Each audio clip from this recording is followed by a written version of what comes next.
Hello, everybody, and welcome to Outraised Voices. Again, I'm Sharon Lee Williams, your host, and I am really happy you're here. If you've been to our community before, I want to thank you for showing up again. If you're new here, thanks for joining us. I appreciate you, and bring a friend, and we thank you. So today, our CEO guest today is Justin Black, who happens to be one half of a powerful couple who show us that we are not defined by our old stories, but we are empowered by the strength we find in rewriting them. Hello, Justin Black. We're so happy you're here. I'm really, it's nice to see you. It's nice that you were the first male to be on Outraised Voices, so I appreciate you being here and doing this. And I wanted to say that Justin and his wife co-authored this book called Redefining Normal, their first book, I believe. And that, how I came to you, Justin, is that last year I was going to be doing a workshop, and I was doing this research, and I was looking up youth. I was doing a workshop on youth aging out of care, and I was doing research, and I found your name, both your names, and this book, and I went, wow, I think you're the first and only couple that I know who were in foster care together, maybe not at the same time, but we're in foster care and who are now married. That is like such a unique situation. But before we start that, I wanted to talk to you. As I was going through my notes, I went, the title, Redefining Normal, how two foster kids beat the odds, kind of triggered something in me. What are the odds? Are you talking about aging out when you wrote this? What are the odds? Of course. And so first I want to say just thank you for having me on. I definitely appreciate that, and just appreciate the vibes and the space you create for these voices and conversations. And so I definitely just appreciate that. And so with that, what are the odds? I mean, I feel like we all have, when we look at the layout of who we are, our background and experiences, and you add on top of having lived experience in foster care, having generational trauma, whether you are someone who has, if you are a Black person, if you are someone who comes from a certain ethnicity, experience, whatever it may be, you kind of take a look at the landscape of the examples, the odds, and different things that are stacked against you in order as you walk this kind of pathway in life. And for myself and my wife, being that we have lived experience in foster care, being that we have the traumatic experiences that we have with our family, we had to take a step back and look at, okay, what are things stacked against us? And most people don't really think or know about what's stacked against you, because you kind of just walk this natural pathway of what's the pathway set before you, structured by your parents, your community, society, whatever it may be. You kind of walk this natural pathway set before you. And so with that, it can be very difficult to kind of take a step back and zoom out and see, like, okay, what are the things that are set before me? Are they positive? Are they negative? Are they healthy? Are they unhealthy? You know, what are the things that, where do I want to be in life, and where should I be in life? And with those who have a history and background of trauma, of foster care, it's easy for us to gravitate to those negative, unhealthy things in our background and things that we've witnessed throughout our life. And that can easily become the natural pathway and the barriers that are set before us and the odds stacked against us. And so, so many odds, but, you know, being able to identify that and work to overcome those things is definitely important. So let's talk a little bit how you got into care in the first place. Let's start there. How did you get there? Yeah, of course. So for myself, I am a kid from Detroit. 9 years old, entering into the foster care system, and growing up in Detroit pretty much my entire life up until around 20 or 19 years old when I transitioned to college. But I would say my transition into care looked largely like generational trauma on my mom and dad's side of the family, being unaddressed and unresolved. going or being normalized where it wasn't possible to address. And so with this in mind, it was very difficult to really go through the process of understanding, who am I? Where does my value come from in these situations? And so for me, it was just very difficult to, go through what's normal, what's not normal for me. And and you don't even have the language at that point. You're 9 years old, and you've gone from a familiar situation, no matter how traumatic that situation is. This is what I know, into something. This is what I don't know. I don't know these people. I don't know how they're going to treat me. I don't know anything. And 9 is kind of, you know stuff at 9. You're really aware, because when I went into care, I was a baby. So I know what I know. So going in at nine, are there other kids? Are you going into a home, or are you going into a facility, or how does that work? Yeah, so initially for myself, I transitioned into living with family for a few years, living with my oldest brother, transitioning from there to living with an aunt for a few years, transitioning from there to foster homes, a group home, until, I was a teenager and aged out of the system.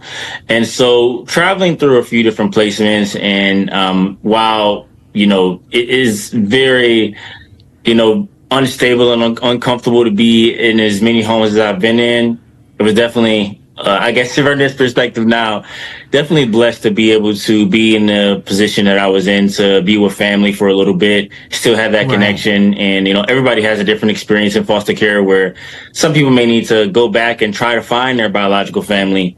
Whether blessed or not at the time, wasn't sure, but I still had a connection with my biological family and still knew who my parents were, able to visit them often.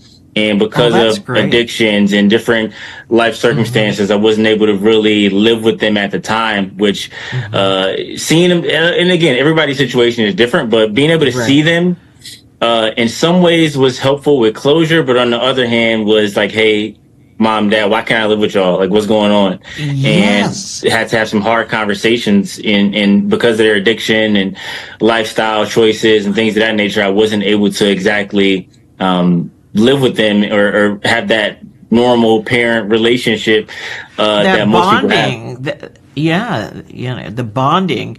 So how does that, do you find that your trust, and when we talk about bonding and trust, and does that erode your trust in how you interact with other people, whether it's family members or not? Because it's such an insecure thing when you're taken from the home, or when you leave your first home. It's, there's a sense of like, where, as you say, where am I? Where do I belong? Whatever, all these other limiting beliefs. So how has that, or if it has, affected any of your relationships in terms of trust and feeling stable, or is that something you've just grown into and said, hey, this is my ground and here's where I stand? Yeah, and trust is, I think a lot of it goes to how your process of entering into the system affects how you trust other people. And so for me, when I was 9 years old in Detroit, and the youngest of 5 siblings, my mom, we were on the run from Child Protective Services. We were like squatting in abandoned houses and very unfortunate situations. And from that point, my mom took a step back and saw how bad our situation really was. And, she had a hard talk with us, and it was like, hey, you're going to go live with, your oldest brother, which he lived on his own at the time. And, and she made that hard decision, which is actually, looking back at it, very brave to have the self-awareness to say, hey, I'm not in a position to be able to take care of you guys, but I still want to see the best for you. And I'm saying this now, but like, I didn't have that mindset. You didn't feel that then. It's like you just want to go, what? What? At 9, like I'm like my mom is giving up on me. She doesn't love us, and you really go through that as an adult now Yes. that I have kids or I have a kid. I said kids. I have a child Yeah. now. I'm able to see like my mom was making this decision in the best interest of our family, and Yes. so it was very difficult at the time, and through my teenage years, I had a lot of trust issues around, if my mom wasn't there to love me, then who, my mom and dad Who wasn't there to would love be? me, then who would love me? And taking that anger and resentment out on my other family members that I live with and other foster homes that I lived in. And Sure. so, it wasn't until I became an adult and entered college and had a different perspective on my relationship with my parents that I started to understand certain things, mature in certain ways, and really build another aspect of trust and empathy for my parents that I finally started to trust myself and even in my own personal relationships in a different way. I love that you acknowledge your mom's bravery Hmm. to say with an awareness to say, hey, and that was her saying, I love you. But that's Hmm. not what you're hearing at 9 years old, as you say, but her bravery to say, hey, I can't do this. You got to go. I'm not doing right by you. You got to go. And just acknowledging that. When you aged out, did you age out from kinship or from a foster home or group home? And what age did you age out at? Yeah, I aged out at 21 in the state of Michigan. You age out Oh, typically at 21, or you do 19 and you do voluntary foster care, which is like, policy what's that? logistic thing you could talk about. But in certain states, you can age out at 21 versus 19 and do voluntary Oh, okay. foster care where stipends come to you instead of a foster parent and that whole situation. And so I aged out at 21 and I entered into a group home around 15 or 16 years old, where I lived there for a couple years. And group home, while I'm not an advocate for group homes exactly, but the one that I lived in it was created by like four amazing couples and funded by a great church and just provided some amazing mentorship.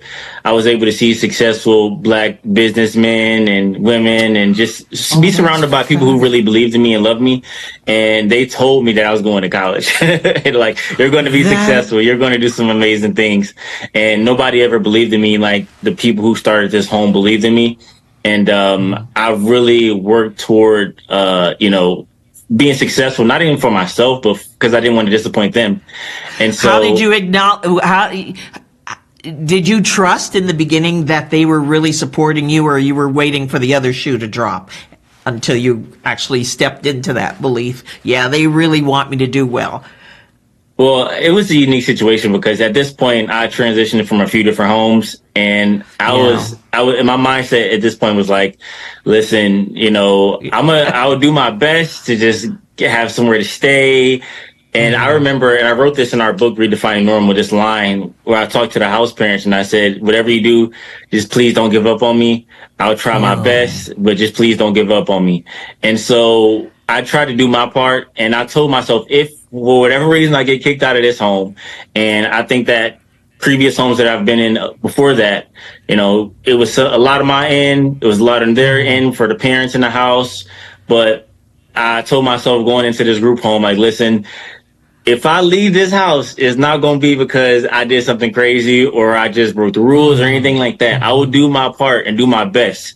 And when I understood the standard, what was required of me, and they spoke my potential into existence of going to college and graduating college and so on and so forth, then I'm like, okay, if this is what you said can happen, if I do my best, then I will try my best and see where I land, and was able to do that.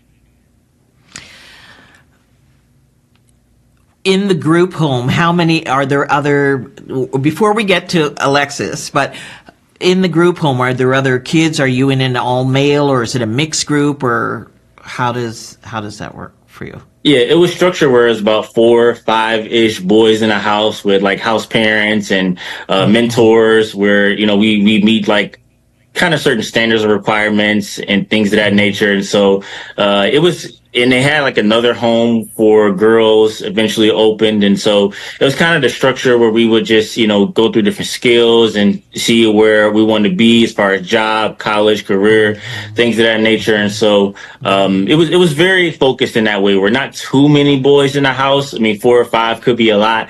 But yeah. But did you get along with each other? How?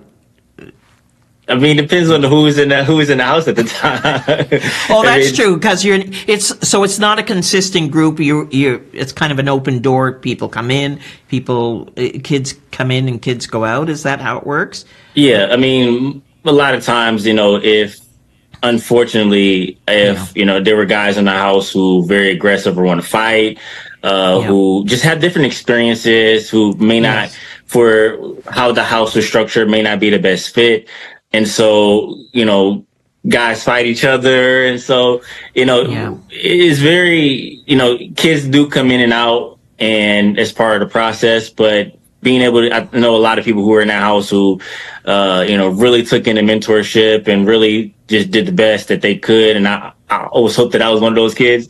And again, I wasn't perfect at this time, or not perfect at all, but I was definitely had a lot to learn and grow from. But I think it was an environment where the potential is you could do great things and go to college and be successful. And a lot of the boys in the house were able to do that. Some weren't. And so it was like I wouldn't say rotational, but it was an environment where some boys came in the house and maybe they had a lot of past trauma where they weren't a good fit and eventually left. Some guys were a good fit and I was able to, still talk to them to this day and build good brotherhood and everything. Wow. But yeah. And so your mindset, I'm listening to you talk, and the mindset, I don't know when that evolved. The mindset comes into when you said when you went to college at 19. But before that, all the things that are happening to you. And I wanted to ask about the male-female thing, because as a young black man, and as a young man, period, just dealing with emotion, because, as women, we go through a different whole thing. We're taking on this, we're not worthy, and we're holding that through, we can hold that through life. Do you find, as a young man, that you, not to say that all women are the same, I'm just saying that you don't have the hormone situation, so you're able to pivot? Did you feel you were able to pivot a little more easily, and how are your emotions? How are your emotions now in terms of, are you the huggy dad and the loving dad and the trusting and I give you all and my heart and Yeah, well, I'm a girl dad, so love it.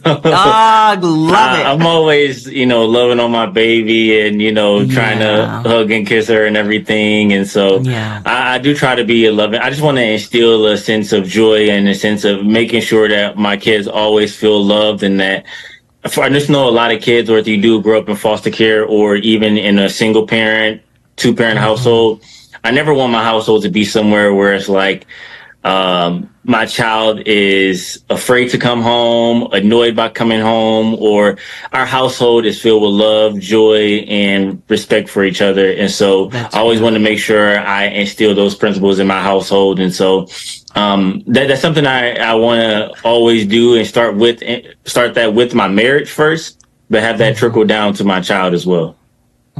Have you thought about being a foster parent? Yeah, we have thought about it. And when we first were dating and married, that was like a huge goal of ours to potentially be foster parents. I do think that given my experience and given just my history and care, looking at when I first moved from my brother in foster care, and I think there's a lot of people in foster care who have good intentions, who want to be parents and want to house kids, and you just do it just out of the kindness of your heart, but you don't fully know what it takes to, house a kid. And it's not just like I have a spare room come stay in this spare room. But the foundation and structure of your household, which a lot of the workshops that I do with parents now, the foundation and structure of your household will slightly shift because you're bringing a new person in with different perspectives, different ways of seeing the world, and unfortunately, different traumas and experiences, ways they communicate.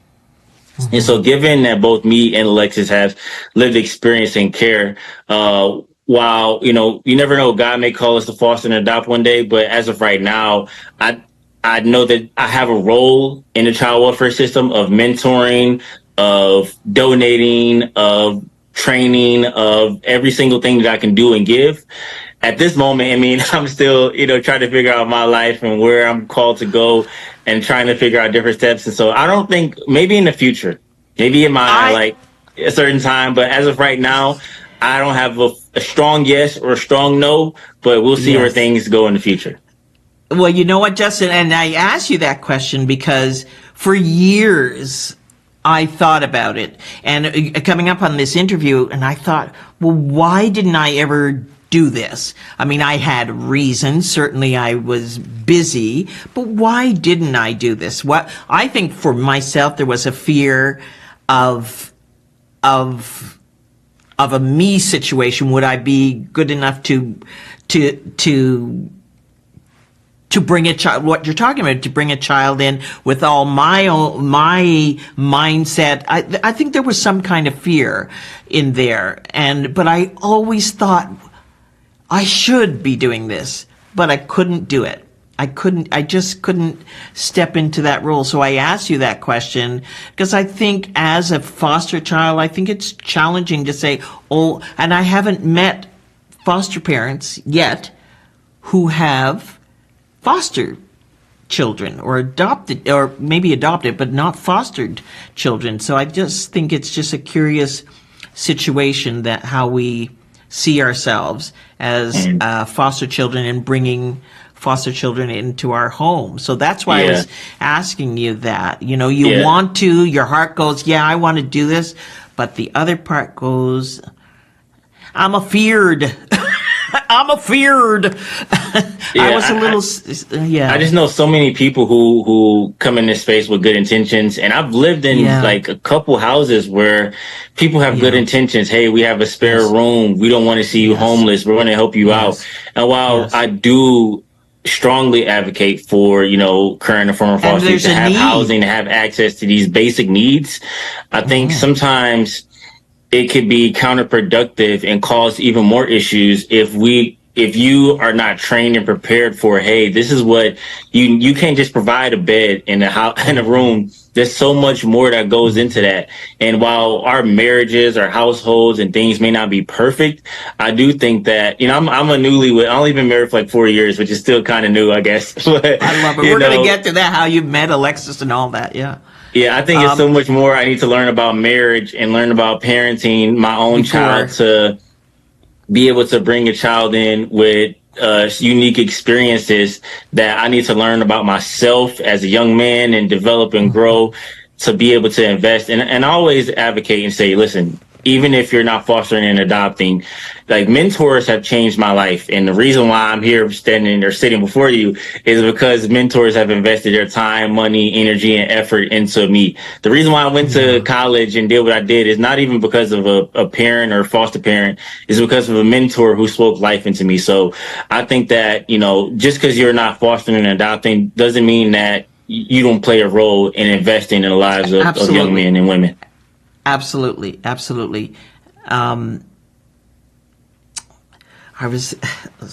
just was thinking about that, having a mentor. And I go back, I'm just taking you back to my day, no mentor.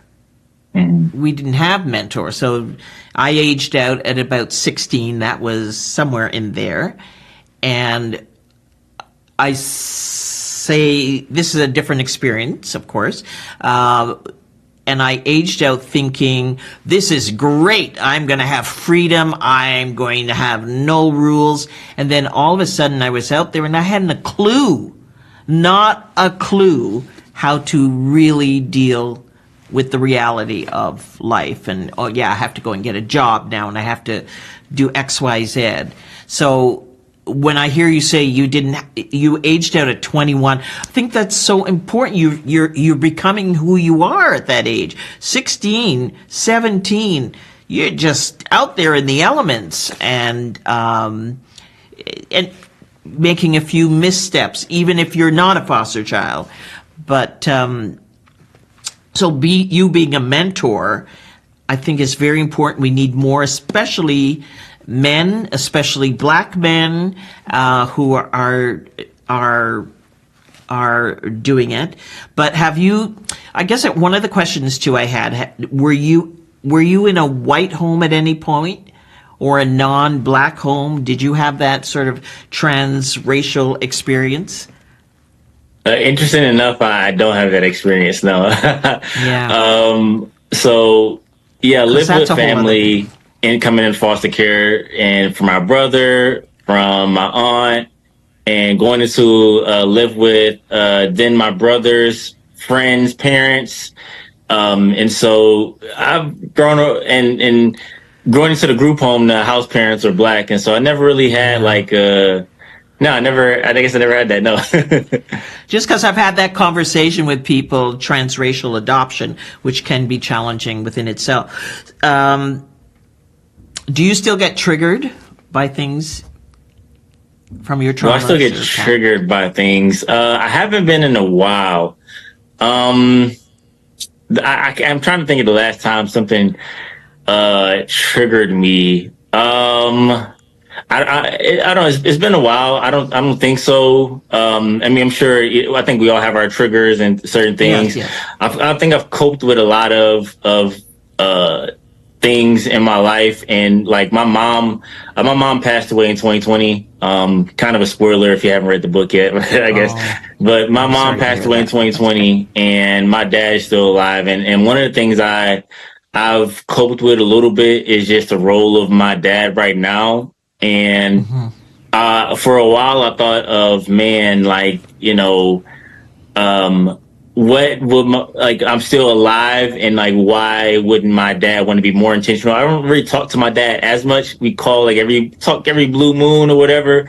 And one of the things I had to process for a while was that if I had a child in this world, then I will always want to like just check in on them, see how they're doing, send them a text, let them know that they're loved and check in and everything. Some things that I need right now and as an adult. What I had to do and cope with, and that thought for a long time would get me kind of emotional.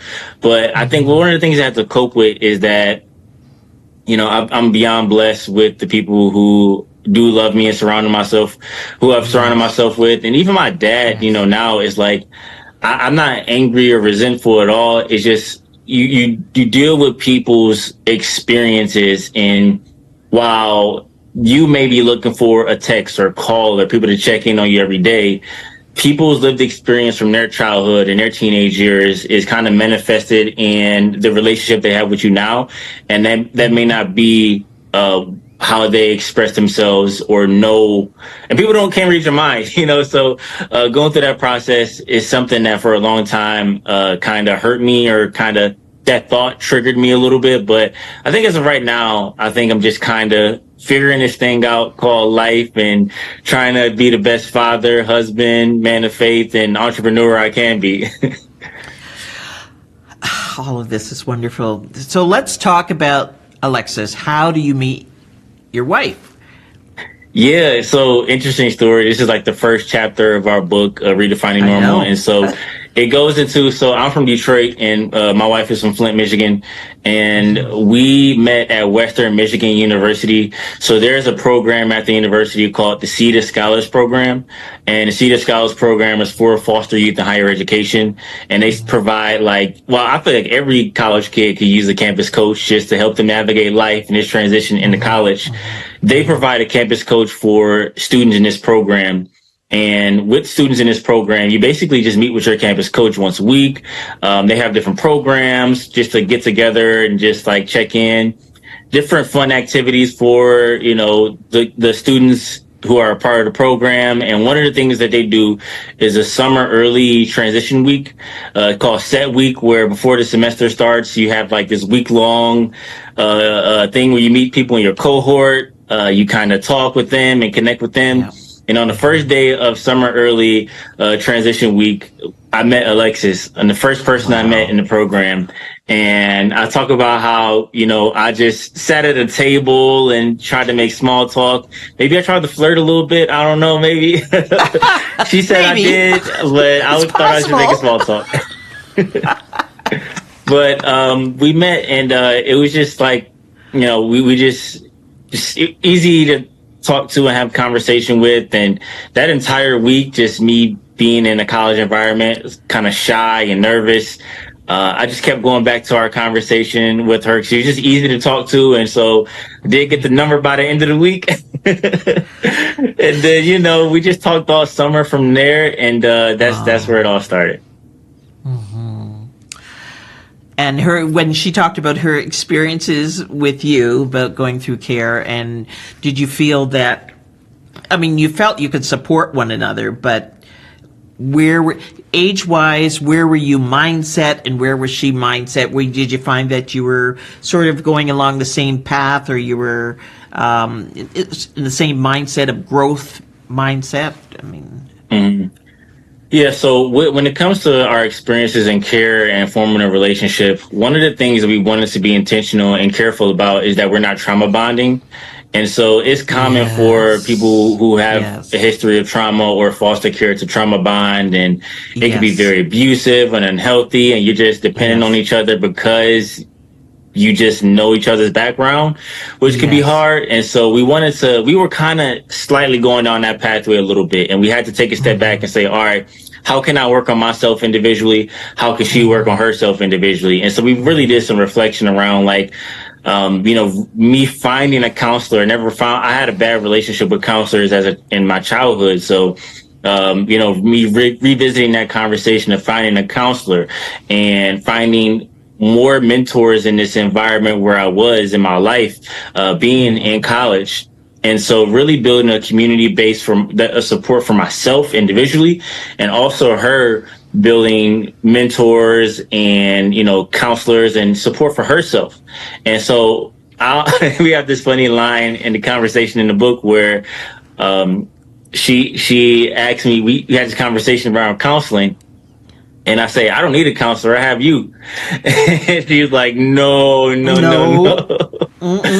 that was a huge eye opener for me around, the level of support I need around community, friends, and support. And we need to have our own separate circles of support so we can, support each other in the way we need, and the roles we play in each other's life. And when it comes to trauma bonding, I feel like a lot of people play like, you are my soul and my everything, and you are, my world revolves around you, right? And for young people in college who are just dating, that's not a healthy place to be. We need our own individual level of support, and how we can individually develop and support each other in a healthy and appropriate way, where we can play a necessary role in each other's life, but not be the center of each other's universe, if that makes sense.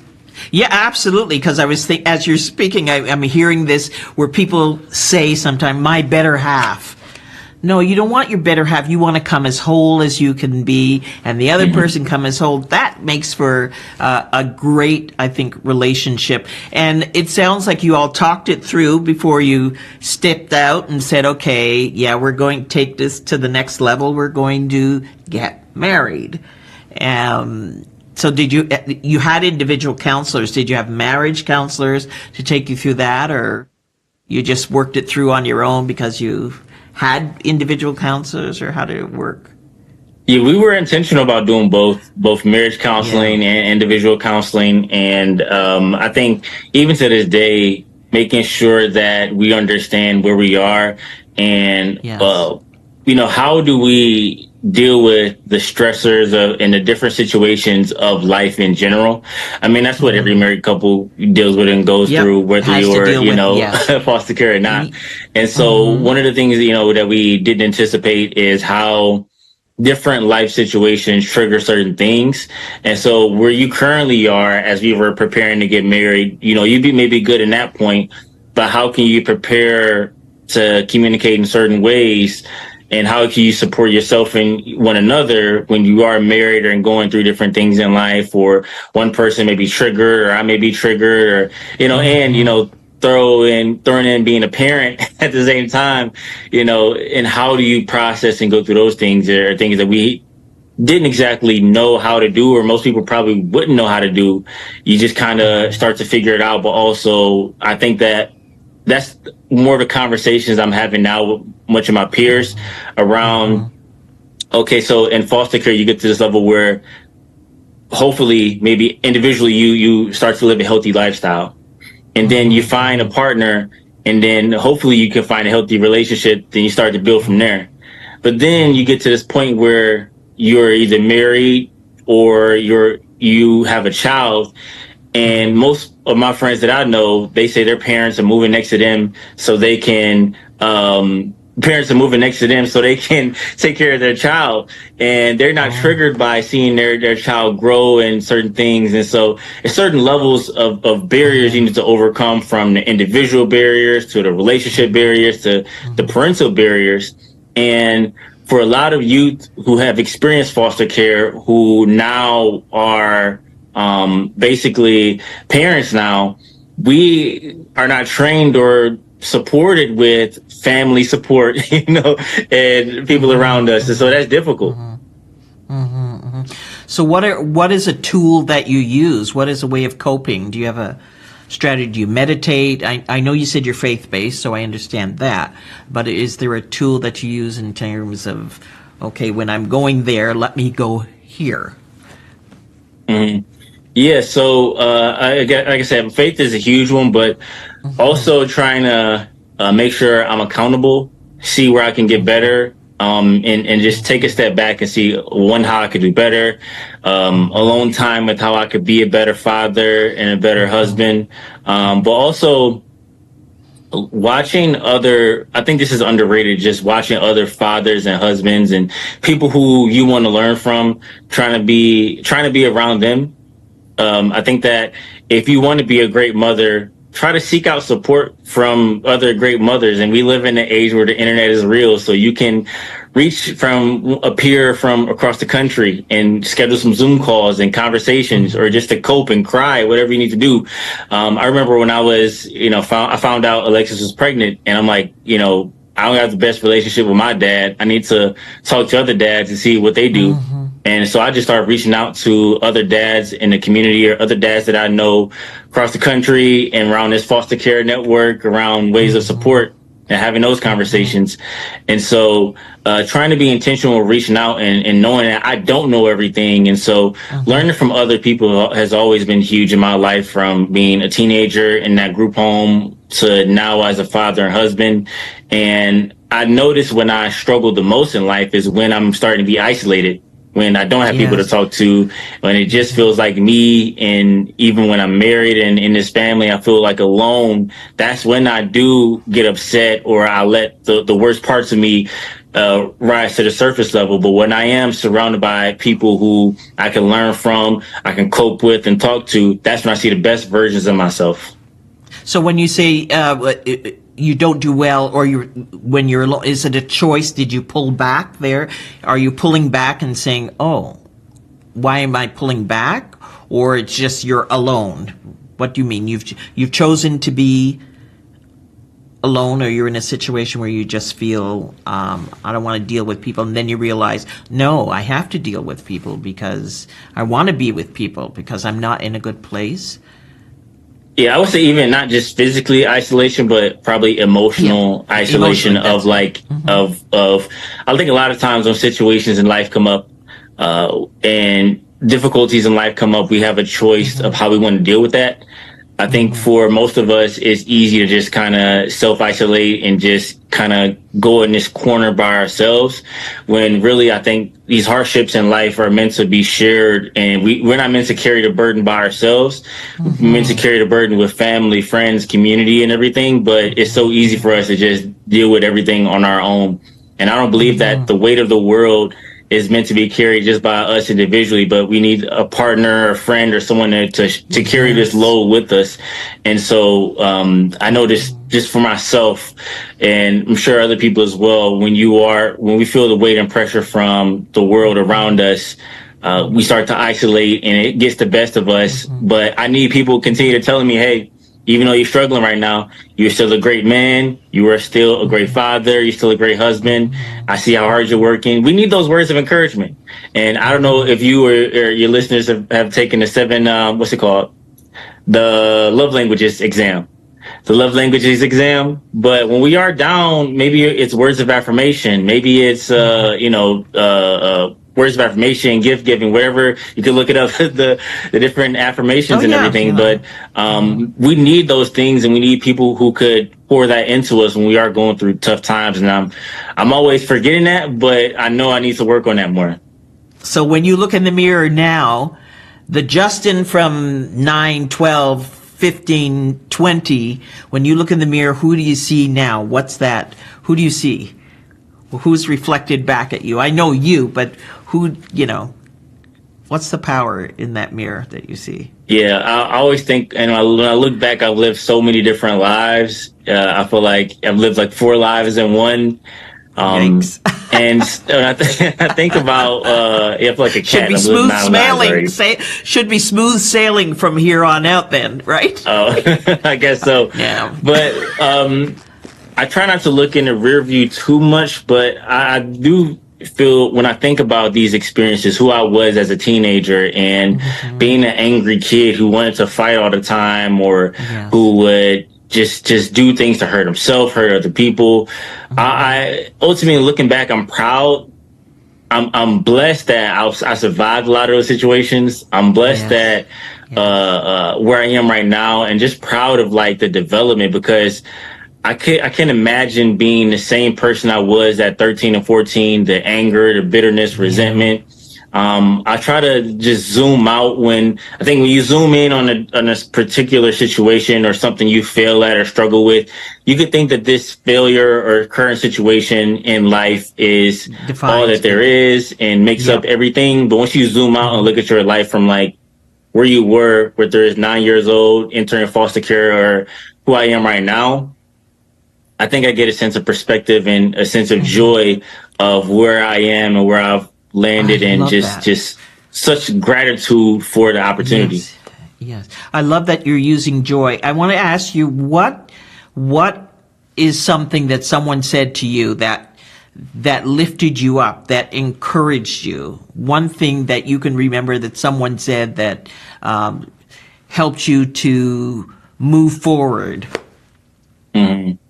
I don't know if it was said exactly like this, but just my future is in my hands. And one of the things I always teach when it comes to young students or students who are Black men, who are former foster youth, whatever it may be, I always try to shift their mindset to help them understand that your future is in your hands. And I've grown up around people, and even know a lot of people who feel as if no matter what I do, what I say, or whatever happens, I am out of control. And so it doesn't matter what I do with my mind, my body, or what I put in my body. It doesn't matter. I'll end up wherever life takes me. I want to always encourage people that your life is, you have control over a lot more than you believe. And even in foster care, I try to teach, current and former foster youth this a lot, because again, it's hard because, when you are in foster care, literally somebody could, move where you live, all your belongings, and so much does seem out of your control. And a lot of times it can be, but I always tell my narrative and testimony around, even being homeless or in abandoned houses or whatever, I still had a sense of creativity where I'm creating comic books and writing books and doing these small things that I thought were probably stupid, but just things that just gave me joy and happiness. And little did I know that these same stories that I wrote as a 9-year-old in an abandoned house would be the same stories that I write in a book being sold to thousands of people now. And so just controlling, even if it's like 2% of a situation, control what you can control and do the best of what you can do. And majority of the time, where eventually you will have the best possible outcome. What do you see with the youth? Do you find more youth are coming into care now, or are they being able to go back to their first families, to homes, or where is the system at now for youth in care? Are there more youth coming into care, or Just from a lot of the mentors and people that I know who are social workers, who are foster parents, and play these administrator roles or leadership roles in the system. I do get a feeling that there are more people in the system. The number is growing larger and less available homes. I'm yes? working with in conversations with organizations who are building more homes and more support systems for youth, and so working on that now. But I think the situations are getting a lot worse, and young people are not able to go back home as much, which is pretty difficult. But I know a lot of programs who are working with parents and training parents to see how they could build a home and build their life to where they can get their kids back and really have a healthy family and everything. And so that's the That's the difficult part. goal. But it's, again, what if you're like my parents who unfortunately maybe never get into a space where you can live a healthy enough lifestyle to take your kids back? And I feel like that's the more common situation that happens. Yeah. So before we close out here, I want to ask you, what's one question you would have liked me to ask you that is relevant to your situation and helps and all of that? What's one question I didn't ask you that you would like me to have asked you? That's a good question right there. One question you can ask me is, I'm trying to think. I guess you kind of asked it a little bit already, but I always want to speak to a young kid who who feels as if they don't have, they feel stuck. I think that's the worst. Some of the worst situations to be in their life is to feel stuck, feel like you don't have any options or choices. I always want to use my voice and experience to empower, to put control back in the hands of people who do feel either oppressed or struggling or feel like they don't have options. And a lot of times that is the current foster youth who are in the system. And so I feel like you've already asked it, but just trying to figure out more ways to support that kid who feels as if everything is out of their control or don't exactly feel loved by those that are around them. Not worthy, possibilities. They feel there's no possibilities. There's no future. Yeah. Well, thank you for that. Thank you for that. Well, thank you, Justin, for being here. And I just want to say that I know you're a speaker and I know author and you've traveled and you've done so much, and we'll have all your bio in at the end of the show. But I just, you're inspiring. You really are inspiring. It's inspiring for me to see who you are and to talk to you and to hear your voice. And I know you help a lot of people out there, you and your wife. And I hope I can get Alexis on down the road and to talk about the other perspective. But I say this to people because it's always in my heart. I'm proud. I'm very, very proud to see this, especially as a young black man navigating this world. And I wish I had had a mentor like you when I was doing it, coming through navigating my own journey. But I really appreciate you having this conversation with us, and I wish you well. And I know you're just going to do great things, and you are doing great things. Oh, by the way, what's your daughter's name? Daughter's name is Mava. Is Mava, like Ava with an M in the front. Oh, nice. Lucky Mava. She's very lucky to have you as a dad. So I appreciate you. Be well, and thank you. No, thank you for having me on. It's a blessing, and I'm so grateful. So I appreciate it all. I appreciate you. I want to thank Justin for sharing his voice with us today.